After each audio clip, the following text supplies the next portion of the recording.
जगह गुलसितां बन गई है, रश्के बागे जना बन गई है। जब से मेरे अमझरी सरकार से निस्बत हुई है, ये ज़मीं आसमां बन गई है। ये ज़मीं आसमां बन गई है। पिघलना इल्म के खातिर मिसाले शम्ए ज़ेबा है, बगैर इसके नहीं पहचान सकते हम खुदा क्या है। और ये मदरसा है तेरा मैं कदा नहीं साकी, यहाँ की खाक से इंसान बनाए जाते हैं। मैंने अपने तकरीर की तरफ इशारा कर दिया है, 3 शेर पढ़ कर गया। जाने वालों से कहूँगा कि अगर नीयत हो जाने की तो खुदारा मत जाएं। हमारी तकरीर की एक आदत है, हमारी भी आदत है, हमारी तकरीर की भी आदत है, वो ये है कि आधी तकरीर प्योर आलिमाना हम करते हैं और फिर आधी तकरीर अवाम के मेयार और मिजाज को देखते हुए भी करते हैं, लेकिन वो भी जाहिलाना नहीं रहती, वो भी आलिमाना रहती है। हम उस जलसे को कामयाब समझते हैं जिस जलसे में 50 नारे नहीं बल्कि सुनने वाले कम से कम 100 में से 10 लोग ये अहद करके उठें कि हम भी अपने शहजादे को हाफिज कुरान बनाएंगे। और ये जो खतीब खिताब कर रहा है, मेरा बेटा भी ऐसा ही खतीब होगा, ऐसा ही मुबल्लिग होगा। अगर किसी जलसे से ये अहद हो तो मैं शम्सुज़्ज़मा खान साबरी उसी जलसे को कामयाब खूब समझता हूँ। शान अली गयाबी साहब ने बेहतरीन लबो लहजे में सुनाया, मैं उस जलसे को कामयाब ज्यादा समझता हूँ जिस जलसे में सुनने वाले ये अहद कर लें कि मैं भी अपने बेटे को शान अली गयाबी जैसा शायर बनाऊंगा। एक बेनाम को एजाज़े नसब मिल जाए, काश मद्दाहे पैगंबर का लक़ब मिल जाए। मैं भी अपने फर्जंद को मद्दाहे पैगंबर बनाऊंगा। जलसे से ये अहद होना चाहिए, कतई आप दिलो दिमाग से निकाल दें। और सबसे पहली चीज तो सुन लीजिए आप, ये जलसा नाजायज नहीं, ये जायज है।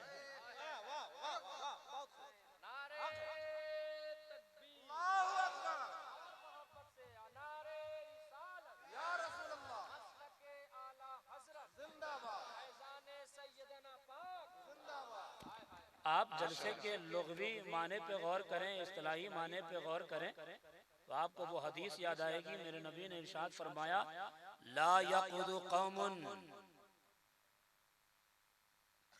इल्ला यज़कुरून अल्लाह, कोई कौम बैठती नहीं है मगर ये कि अल्लाह के जिक्र के लिए। अब उसका सही और सलीस तर्जमा करूं तो ये कि जो कौम अल्लाह के जिक्र के लिए बैठती है, फरिश्ते उसे अपनी आगोश में ले लेते हैं, रहमत उसे ढांप लेती है। और यही नहीं, सकीना उस पर नाजिल होता है। और फिर यही नहीं, जो कौम अल्लाह के जिक्र के लिए बैठती है तो जब इकट्ठा होकर अल्लाह का जिक्र करती है तो हदीस ये कहती है उसी वक्त उसी लम्हे में अल्लाह भी फरिश्तों की झुरमुट में अपने उस बंदे को याद कर रहा होता है।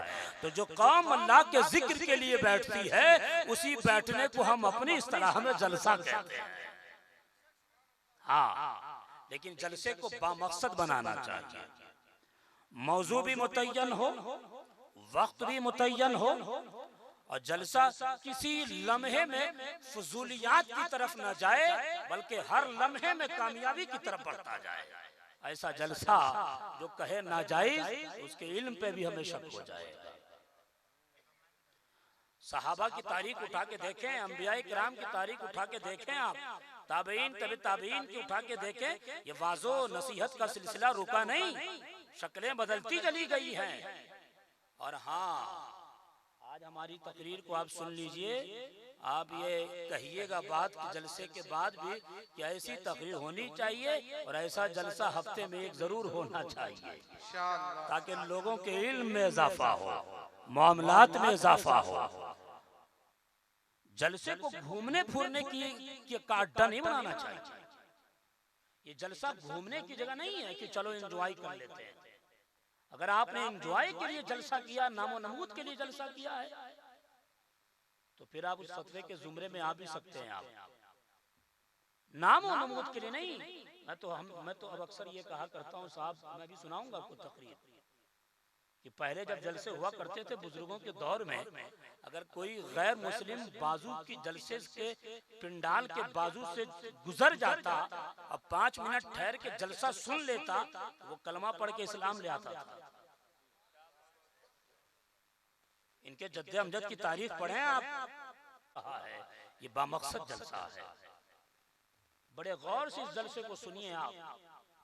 कुरान की आयत पढ़ी मैंने, सबसे पहली वही है, दस्तार बंदी वाले दस्तारे हिफ्ज़, तुम्हें दस्तार के साथ बंदी नहीं लगाता। हाँ, बंदी क्यों लगाऊं साहब? कोई सहारनपुर से आगे ना बढ़ जाए। दस्तार के साथ हिफ्ज़ लगाता हूँ। दस्तारे हिफ्ज़ बोलना चाहिए, दस्तारे क़िरत बोलना चाहिए, दस्तारे आलिमियत बोलना चाहिए। बंदी बंदी क्या है? बंदियों से अल्लाह बचाए, हर तरह की बंदी से। अब सुनिए मुस्कुरा ईसा अलैहिस्सलाम के बाद तकरीबन, रहमतुल्लिल आलमीन कॉन्फ्रेंस है, रहमत आलम कॉन्फ्रेंस, तो ये मौजू बना के आया था, मगर सैयदी के साथ सफर करने का पहली बार इत्तफाक हुआ। मैं तो दुआ करता हूँ अल्लाह ऐसा सफर महीने में हर रोज दे, न तो कम से कम 2-4 दे कि आले रसूल की सोहबत तो मिले। ये नहीं कि जलसा मिले, आले रसूल की सोहबत मिले। और हम आपसे कहते हैं मौका अच्छा है, अमझरी शहजादा तशरीफ फरमा है, जो किसी सिलसिले से वाबस्ता नहीं, आज जबरदस्ती भी सही, अगर ये मुरीद न करना चाहें फिर भी हुजूर आप आले रसूल है, हमारे लिए मौका अच्छा है। मैं ये चाहता हूँ कि गौसे आजम के शहजादे के हाथ में अपना हाथ दे दूं। तो जो किसी सिलसिले से मुरीद नहीं, उसे आज चाहिए कि आज अच्छा मौका है, ये दस्तारे हिफ्ज़ व क़िरत के मौके से आले रसूल तशरीफ लाए हैं। और सुनिए, हसनी खानदान, हुसैनी खानदान तो बहुत हैं, कोई खानदान हसनी भी होता है, हुसैनी भी होता है। और सुनो, कोई खानदान हसनी हुसैनी के साथ साथ जिलानी भी हो। तो जो सैयद, जो आले रसूल आपके स्टेज पे जलवागर हैं, वो ऐसे सैयद हैं कि हसनी हुसैनी तो है ही है, हुसैनी शहजादे है ही है, आप गौसे आजम की औलाद में भी है, यानी आप जिलानी सैयद। नारे तकबीर, नारे रिसालत, हाथों को लहरा कर जवाब दे। नारे तकबीर, नारे रिसालत। उलमाए अहले सुन्नत अपनी रूहानियत में भी इजाफा करें। आज अहद कर लें कि कल तक जो शराब पीता था अब न पीऊंगा, कल तक जो ताड़ी पीता था अब न पीऊंगा, कल तक जो जुआ खेलता था अब नहीं खेलूंगा। इसलिए कि आज के इस जलसे में हमने अच्छा खिताब भी सुना है और सैयदजादे तशरीफ लाए हुए थे, जो गौसे आजम के खानदान के चश्मो चिराग सैयदतना जो आराम फरमा है अमजर शरीफ में, उन्हीं की आल के चश्मो चिराग तशरीफ फरमा थे। हमने उनके हाथ पर अपना हाथ दे दिया है, हमने उनको अपना शेख बना लिया है। अब कल से 5 वक्त की नमाज भी अदा करूंगा, हर तरह की बुराई को छोड़ दूंगा। ये अहद कर लें। मैं आऊंगा इस सब मौजू पे, आप सुनिए। नागपुर से बुलाया है तो सुनना पड़ेगा ना साहब। ये तो अजीब रिवायत जलसों की चल पड़ी है कि मुकर्रिर खुसूसी को बुला करके जलसे को उस हिस्से में पेश किया जाता है कि जब मजमा जाने लगता है। खुसूसी खतीब को खुसूसी वक्त देना चाहिए ताकि वो खुसूसी पैगाम पहुंचा सके। अब सुनिए, इक़रा बिस्मि रब्बिकल्लज़ी खलक़। ईसा अलैहिस्सलाम के बाद तकरीबन 500 साल का ऐसा अरसा गुजरा था कि जमीन वालों का आसमान से ताल्लुक टूटा हुआ था। तकरीबन 550 साल के बाद जब अहले जमीन का आसमान से ताल्लुक हुआ तो जिस जुमले से हुआ, जिस लफ्ज से हुआ वो है इकरा, जिस आयत से हुआ वो है इकरा बिस्मि रब्बिकल लज़ी खलक। यानी इस आयत से अहले जमीन का आसमान से ताल्लुक होता है, इकरा बिस्मि रब्बिकल लज़ी खलक। अब मैं आपको बताऊं, इस आयत में जो इब्तिदा है वो फेले इकरा है, जो तालीम, जो एजुकेशन, जो स्टडी, जो इल्म की तरफ इशारा करता है। यानी कुरान के नुज़ूल में जो सबसे पहली आयत है उसका जो पहला जुमला है, उसका जो पहला फेल है वो है इकरा। यानी 500 साल के बाद जब जमीन वालों का ताल्लुक आसमान से हो रहा है तो इस आयत से, जिस आयत में तालीम का पैगाम दिया गया है, जिस आयत में एजुकेशन का पैगाम दिया गया है, जिस आयत में पढ़ाई लिखाई का पैगाम दिया गया है, ये अल्लाह ने बता दिया ईसा अलैहिस्सलाम की उम्मत में तालीम और लियाकत सलाहियत सारी चीजें हुई हैं। मूसा अलैहिस्सलाम की उम्मत में भी इल्म का चलन था, मगर मोहम्मद अरबी की उम्मत में आयत इकरा से ये स्टार्ट करके बता रहा हूँ, सुनो मेरे नबी के चाहने वालों उम्मतियों, मेरे बंदो, इल्म से किसी लम्हे में सुबह क़यामत तक गाफिल ना होना, इसलिए कि इकरा से तुम्हें बता रहा हूँ कि जब तक जिंदा रहो इल्म से रिश्ता जोड़े रहो।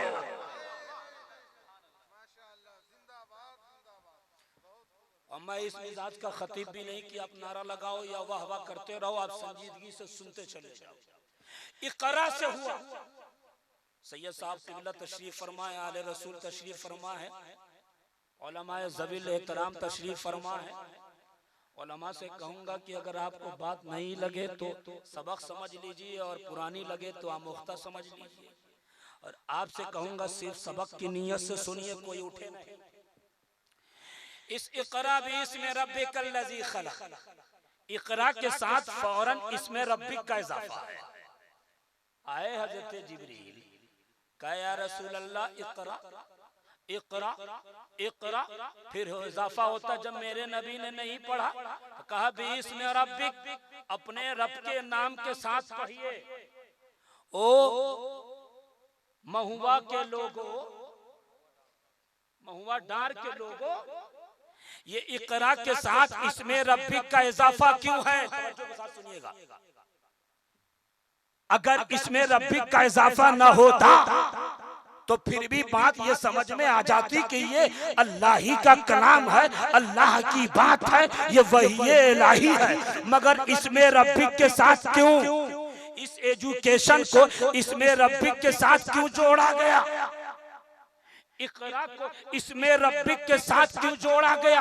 इस तालीम को जिसमें पैगाम इल्म के हवाले से है, इस आयत में इस इल्म को, इस तालीम को, एजुकेशन को इसमें रब्बिक के साथ क्यों जोड़ा गया? पढ़िए अपने रब के नाम से, पढ़िए अपने रब के नाम से, पढ़िए अपने रब के नाम से। तो जब इसमें हम डिपली जाते हैं, जब इसमें गहराई में जाते हैं, ओ लोगों रिसर्च में जाना, ओ लोगों तहकीक में जाना, ओ लोगों कुरान के तर्जमे के साथ पढ़ो। हम ये कहते हैं, ये मत शिकवा करना कि लोग कुरान नहीं पढ़ते हैं। मैं ये कहता हूँ आज यकीन के साथ, जो लोग कल कुरान नहीं पढ़ते थे, कल तक कुरान नहीं पढ़ते थे, वो आज के इस जलसे के बाद जरूर कुरान पढ़ने के आदी हो जाएंगे। इकरा को इसमें रब्बिक के साथ इसलिए जोड़ा गया कि सुनो, इकरा भी इसमें रब्बिकल लज़ी खलक, खलक ये नहीं कहा गया इंसान को पैदा किया, ये नहीं कहा गया जन्नत को पैदा किया, ये नहीं कहा गया कि जमीन को पैदा किया, ये नहीं कहा गया आसमान को पैदा किया, ये नहीं कहा गया फजाओं को बनाया, ये नहीं कहा गया पेड़ पौधे को बनाए गए। खलक को मुतलक रखा। इस खलक को मुतलक रख के इकरा को जोड़ के अल्लाह ने बता दिया, दुनिया की हर चीज को मैंने पैदा किया है, हर चीज का इल्म है, मगर याद रख वही इल्म मुफीद है, वही एजुकेशन मुफीद है जो अल्लाह के नाम के साथ जुड़ी हुई है।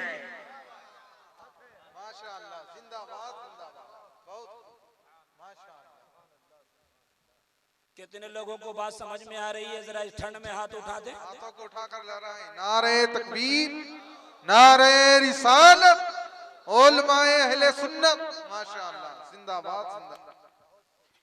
इस इकरा को तवज्जो रहे, इसमें रब्बिक के साथ जोड़ा गया।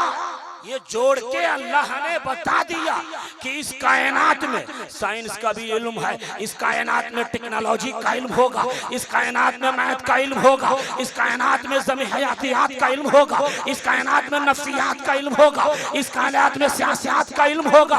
मगर याद रख, वही इल्म मुफीद है जो रब के नाम के साथ जुड़ी हुई है। मैं यकीन से कह सकता हूँ, यह अशरफिया गरीब नवाज में जो तालीम दी जाती है उसका ताल्लुक अल्लाह उसके रसूल से है। इसलिए कहता हूँ कि वही तालीम मुफीद है। क्या मतलब? कुरान का इल्म मुफीद है, हदीस का इल्म मुफीद है। जो बच्चे हाफिज कुरान है वो इल्म मुफीद हासिल कर रहे हैं।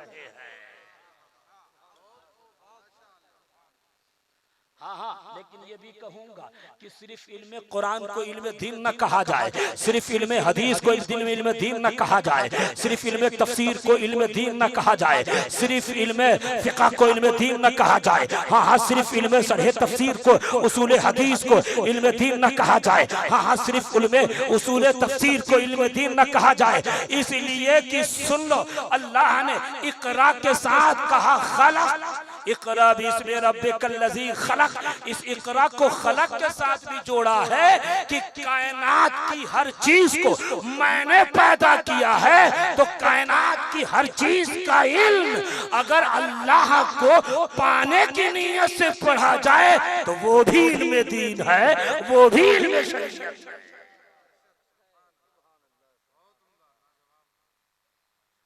वो भी इल्म दीन है। उसने नीयत पर डिपेंड करता है। इन्नमल अमालु, अमल का दारोमदार नीयत पर है।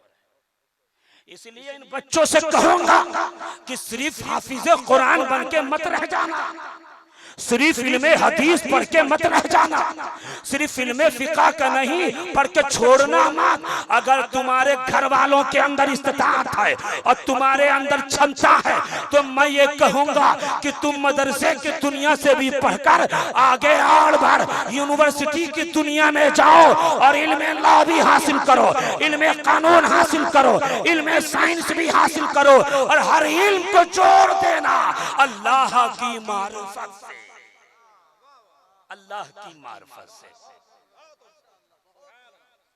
ये तो हम समझते हैं कुछ लोगों की साजिश थी कि इल्म को दो हिस्सों में बांट दिया, इल्म दीन और इल्म दुनिया। नहीं, इक़रा बिस्मि रब्बिकल लज़ी खलक़, पढ़िए उस रब के नाम से जिसने पैदा किया। तो ये नहीं ना कहा कि जमीन को पैदा किया। अगर ये कहता जमीन को पैदा किया तो फिर इक़रा का ताल्लुक जमीन से तय हो जाता, मजमून मुतय्यन हो जाता कि जमीन का इल्म हासिल किया। अगर ये कहता मैंने साइंस और मैंने वो इल्म फलकियात हो, इल्म अरदियात हो, इसको बनाया है तो इल्म को जोड़ दिया जाता इससे। मगर खलक को मुतलक अल्लाह ने रखा, मुतलक रख के बता दिया कि जिसको मैंने पैदा किया है हर उसका इल्म तुम्हें हासिल करना है, मगर उस इल्म को भी इसमें रब्बिक के साथ जोड़ देना, इसमें रब्बिक के साथ जोड़ देना। इक़रा बिस्मि रब्बिकल लज़ी खलक़। अगर चाहूं तो इसी आयत के फलसफे पर लंबी तक़रीर करूं, मगर हमें भी ठंड लग रही है, आपको तो लगी रही होगी।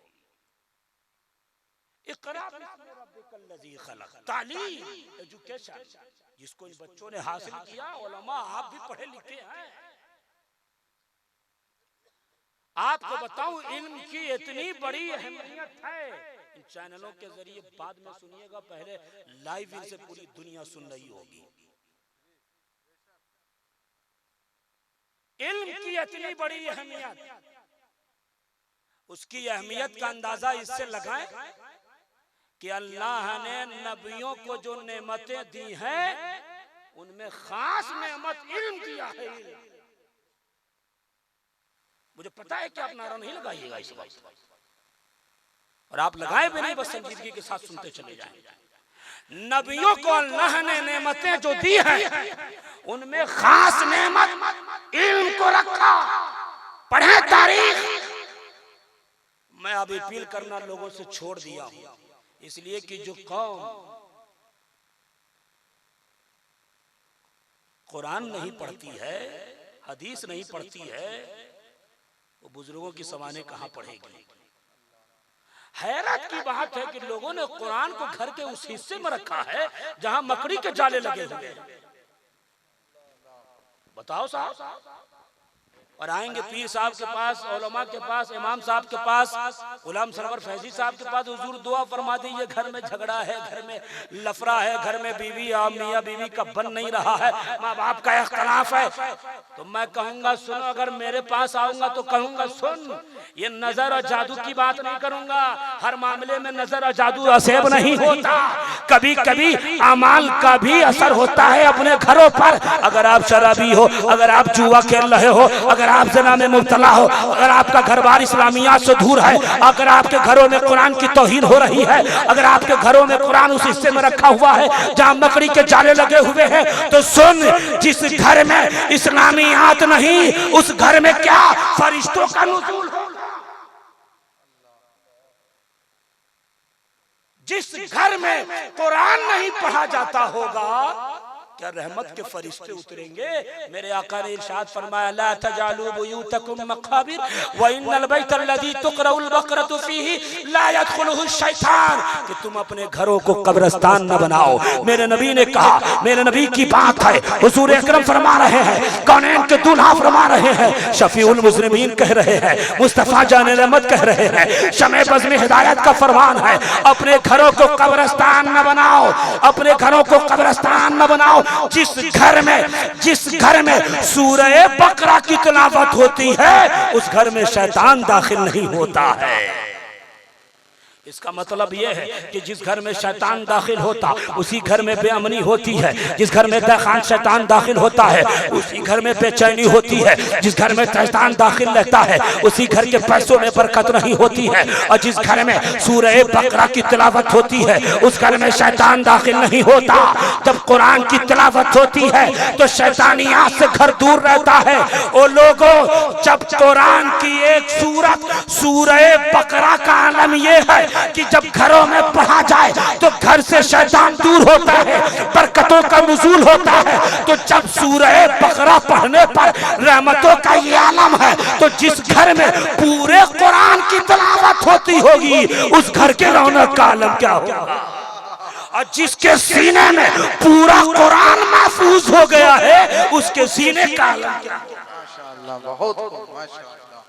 नारे तकबीर, नारे रिसालत, अज़मते कुरान, रहमते आलम कॉन्फ्रेंस, मुफ्ती शम्सुज़्ज़मा खान आज़मी, माशाअल्लाह, बहुत। एक चीज जो मुझे याद आ रही है कि स्कूल में, एक स्कूल में एक टीचर ने कहा, ऐसा है बेटा, तुम्हारे घरों में जो किताब नहीं पढ़ी जाती, कल उसे क्लास में ले आना। तुम थाम के सुनिए। कहा, बेटा, तुम अपने घरों में जो तुम्हारे घरों में किताब नहीं पढ़ी जाती है, उस किताब को कल स्कूल लेके आना। जितने मुस्लिम बच्चे किताब लेके आए थे, सब कुरान करीम लेके आए थे। टीचर ने कहा, बेटा, ये तो तुम्हारे मजहब की किताब कुरान करीम है। कहो सर, यही तो वो किताब है जो हमारे घरों में पढ़ी नहीं जाती है। ये अलमिया है साहब। अभी मैं इस मौजू पे आऊंगा, जरा सुनिए, आंखें खोल कर, आंखें फाड़ के सुनिए, कान खोल के तो सुन नहीं है आप। पहले से मैं बता रहा था कि सुनिए, ये इल्म की अहमियत है, जिसको समझा है इन मदरसे के अराकीन ने और मदरसे के असातिज़ा ने, और जो मदरसा चला रहे हैं और तलबा को फारिग कर रहे हैं। इल्म की अहमियत ये है कि नबियों को जो अल्लाह ने इल्म दिया है, उसमें सबसे ज्यादा खास नेमत की शक्ल में इल्म को रखा है। हजरत आदम अलैहिस्सलाम ने फरिश्तों पे फजीलत दी। कुरान में अल्लाह ने कहा, अंबिऊनी बिअस्माई हाउला इन कुंतुम सादिक़ीन, यकीन ये इल्म ही है जिसकी बुनियाद पर आदम अलैहिस्सलाम को फरिश्तों पे फौकियत दी गई है, फरिश्तों पर फजीलत दी गई है। हाँ, देखें तारीख उठा के पढ़े आप, कुरान उठा के पढ़े। हजरत यूसुफ अलैहिस्सलाम है, अल्लाह ने कहा यूसुफ अलैहिस्सलाम को नेमतें दी हैं, उसमें खास नेमत जो रखा है वो सुनिए। वलम्मा बलगा अशुद्धहु आतैनाहु हुक्मन व इल्मा, इल्म पे तवज्जो रखें, व इल्मा। हजरत मूसा कलीमुल्लाह है, अल्लाह ने फरमाया वलम्मा बलगा अशुद्धहु वस्तवा आतैनाहु हुक्मन व इल्मा, इल्म पे तवज्जो दें। हजरत दाऊद अलैहिस्सलाम है, कहा वकुल्लन आतैनाहु हुक्मन व इल्मा। हजरत ईसा रूहुल्लाह है, अल्लाह ने कहा वइज़ अल्लमतुकल किताब वइज़ अल्लमतुकल किताब वइज़ अल्लमतुकल किताब वल हिकमा वइज़ अल्लमतुकल किताब। और जब मेरे नबी को दिया है, नेमतें दी है, जब कौनैन के दुल्हा को नेमतें दी है, जब शफीउल मुज़निमीन को नेमतें दी है, जब मुस्तफ़ा जाने रहमत को नेमतें दी है, जब बेकसों की कस को नेमतें दी है, जब चारा साज़ाए दर्दमंदा को नेमतें दी है, तो ये कहा वअल्लमका मा लम तकुन तअलम व काना फज़लुल्लाहि अलैका अज़ीमा। ए मुस्तफ़ा, आप जो जो ना जानते थे सब कुछ मैंने सिखा दिया।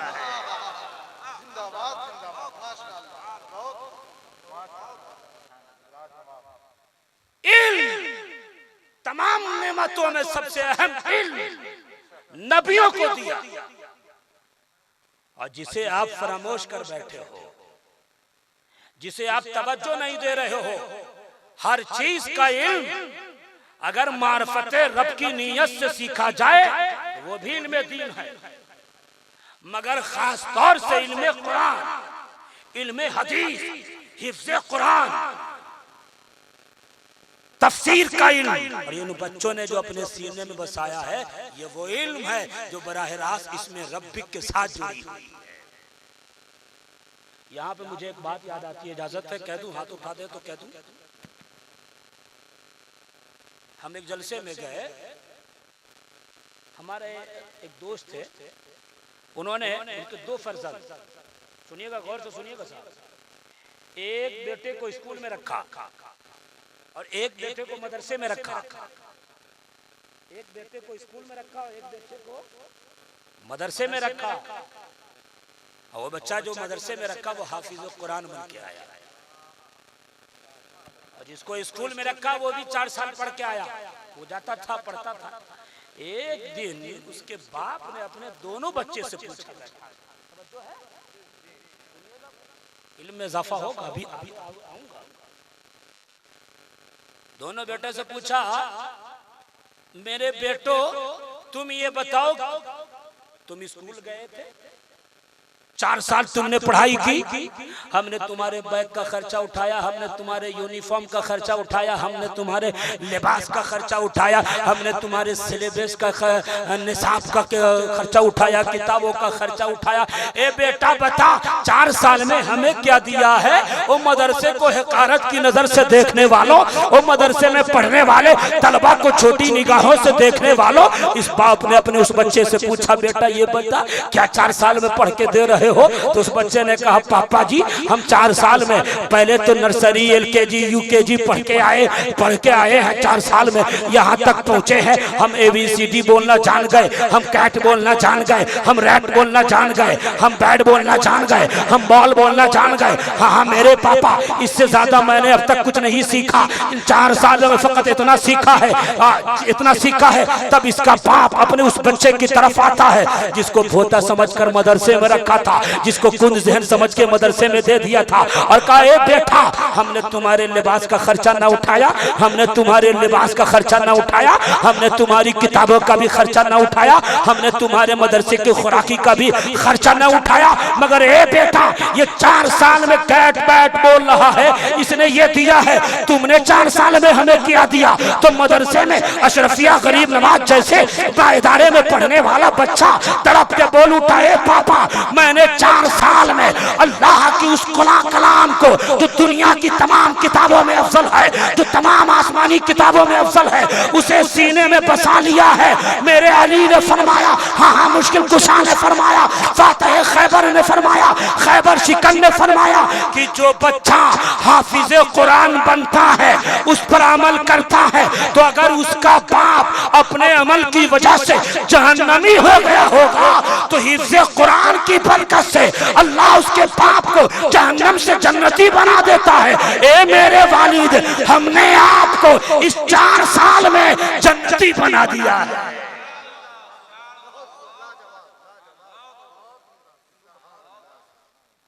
मदरसा और स्कूल में कंपैरिजन मैं नहीं करता, उस इल्म को भी सीखा जाए, मगर इस इल्म को छोटी निगाहों से नहीं। अरे ये वो तलबा हैं जो चलते हैं। एक साहब ने मुझसे कहा था, अरे शम्सुज़्ज़मा खान साबरी, ये सुनो नागपुर से आए हो, मुजफ्फरपुर तुम्हारा घर है, ये बता अगर मैंने अपने बेटे को कलाम जैसा बनाया तो मेरा बेटा जब चलेगा तो फर्श मखमल बिछाया जाएगा, मेरा बेटा जब चलेगा तो फिर फर्श बिछाए जाएंगे, कालीन बिछाया जाएगा, मेरा बेटा गवर्नर बन जाएगा तो कालीन बिछाया जाएगा। मैंने कहा सुन, बनना चाहिए, बनाना भी चाहिए, मगर तुमने क्या समझा? अरे मदरसे में पढ़ने वाले बच्चे तुम्हारे कालीन के मोहताज नहीं, ये जब चलते हैं अल्लाह कहता है फरिश्ते सुनो, ये मदरसे के तलबा चल रहे हैं, तुम अपने परों को इनके नीचे बिछा दो, तुम्हें कालीन मुबारक हो, मदरसे के बच्चे को फरिश्तों का पर मुबारक। इसलिए है कारत से नहीं, वो भी सीखो, ये भी सीखो, और ये तो जरूरी है साहब, ये तो जरूरी है। अभी मैं आगे आऊंगा आहिस्ता आहिस्ता, ये तो जरूरी है। मुझे वो हदीस याद आती है, इजाजत है पढ़ दूं? तवज्जो के साथ सुनिए। अन कसीर इब्न क़ैस क़ाल कुन्तु जालिसन इंदा अबी दरदा फी मस्जिद दिमश्क फअताहु रजुलन फ़क़ाल या अबा दरदा अतैतुका मिनल मदीना मदीनति रसूल सल्लल्लाहु अलैहि वसल्लम लिहदीसिन बल्लगनी अन्नका तुहद्दिसु बिही। एक हदीस के लिए मैं आपके पास आया हूं। अन कसीर इब्न क़ैस रावी है, हजरत अबू दरदा कहते हैं वो जो शख्स मिलने आया था, कहा मैं मदीना से आपके पास सिर्फ एक हदीस की सनद लेने आया हूं। सुनिएगा, उठिएगा नहीं। तो हजरत अबू दरदा कहते हैं फमा जआ बिका गैर, फमा जआ बिक, किसी चीज की वजह से आए हो? क़ाल ला, नहीं।